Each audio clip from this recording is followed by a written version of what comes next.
News 24 తెలుగుకి స్వాగతం. వార్తలోని ముఖ్యాంశాలు ఇప్పుడు చూద్దాం.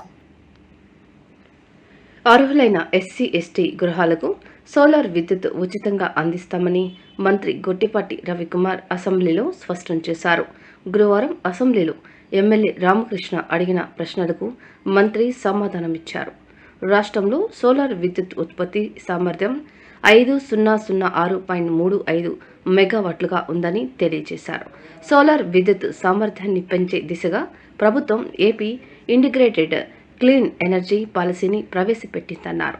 రాష్ట్రంలో కేజీబీవీ వసతి గృహాల్లో 2138 కిలోవాట్ల సోలార్ రూఫ్ టాప్లను ఏర్పాటు చేశామన్నారు. 415 పాఠశాలకు సోలార్ ప్యానెళ్లు ఏర్పాటు చేయడానికి టెండర్లు పిలిపించినట్లు మంత్రి తెలియజేశారు. త్వరలో ప్రభుత్వ భవనాలు, పంచాయతీ భవనాలపై సోలార్ ప్యానెల్ను ఏర్పాటు చేస్తామని మంత్రి స్పష్టం చేశారు.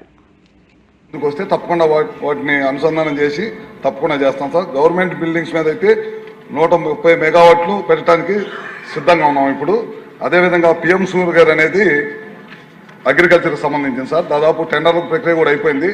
రాబోయే రోజుల్లో పగలపూట 9 గంటలు రైతులకు విద్యుత్ ఇవ్వడం కోసం ఈ ప్రభుత్వం టెండర్లు కూడా పిలిచింది. దాదాపు ఇంకో 2-3 నెలల్లోనే స్థలాలు కూడా స్వీకరణ చేస్తూ ఉన్నాం.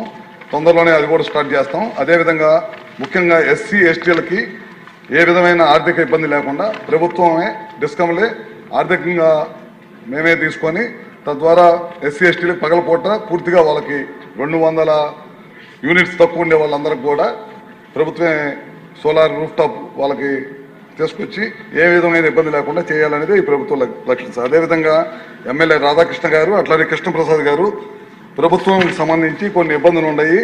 ఈ బ్లాక్ టు బ్లాక్ పెట్టడం వల్ల, బ్యాంకింగ్ సిస్టమ్ పెట్టడం వల్ల ప్రభుత్వాలు పరిశ్రమలు సోలార్ని కానీ విండ్ కానీ వినియోగించుకోలేకపోతున్నారని చెప్పడం జరిగింది సార్. తప్పకుండా వాటి మీద 10 సార్లు డిపార్ట్మెంట్ పరంగా మీటింగ్ అయ్యాము. తొందరలోనే వాటిని కూడా పరిష్కరిస్తాం సార్. ఈఆర్సీని కూడా తొందరలోనే నియమించి వీళ్ళకున్న సమస్యలు కూడా పరిష్కరిస్తాం. మనం 2024 క్లీన్ ఎనర్జీ పాలసీ తీసుకొచ్చిన తర్వాత మన లక్ష్యం 78.50 గిగావాట్లు పెట్టాలనేదే. సోలార్ కానీ, విండ్ కానీ, పిఎస్పీలు కానీ, బ్యాటరీ సిస్టమ్ కానీ ఇవన్నీ తీసుకురావాలి. గడిచిన ప్రభుత్వం గడిచిన 14 నుంచి 19 దాకా చంద్రబాబు నాయుడు గారి ప్రభుత్వంలో దాదాపు 9 గిగావాట్లు విండ్ కానీ, సోలార్ కానీ తీసుకొచ్చాము. తర్వాత వచ్చిన ప్రభుత్వాలు దీన్ని నిర్వీర్యం చేయటం వల్ల చాలా రాష్ట్రానికి చాలా ఇబ్బందులు వచ్చి పెట్టుబడిదారులందరూ కూడా ఈ రాష్ట్రం వదిలి పారిపోవాల్సిన పరిస్థితి వచ్చింది.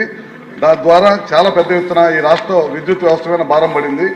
దాదాపు వీళ్ళందరూ వెళ్ళిపోవటం వల్ల మనమే ఆ విద్యుత్ వాడుకోపోవటం వల్ల వాటి మీద కూడా ఆ డబ్బులన్నీ కూడా మనమే వడ్డీతో పాటు కూడా వాళ్ళకి చెల్లించాల్సి వచ్చిందనమాట. తర్వాత మనం తద్వారానే దాదాపు పవర్ బిల్స్ కానీ పోయిన గవర్నమెంట్ చేసిన నిర్వాహకం వల్ల చాలా పెద్ద ఎత్తున ప్రజల మీద భారం పడి 9 సార్లు కరెంట్ బిల్లు పెంచడం కానీ ఇట్లాంటివన్నీ ఇవాళ కూడా ఈ ప్రభుత్వం వాళ్ళు చేసిన తప్పుడు విధానాల వల్ల మనం బరువు మోస్తూ ఉన్నాము. తప్పకుండా ఇవన్నింటిని కూడా పరిగణనలోకి తీసుకొని ఎమ్మెల్యే గారు చెప్పిన అన్ని కూడా తీసుకొని తప్పకుండా ఈ బ్యాంకింగ్ సిస్టమ్ కానీ లేకపోతే రియల్ టైమ్ మానిటరింగ్ కానీ ఇట్లాంటివి కూడా తొందరలోనే పరీక్షిస్తామని సభ ద్వారా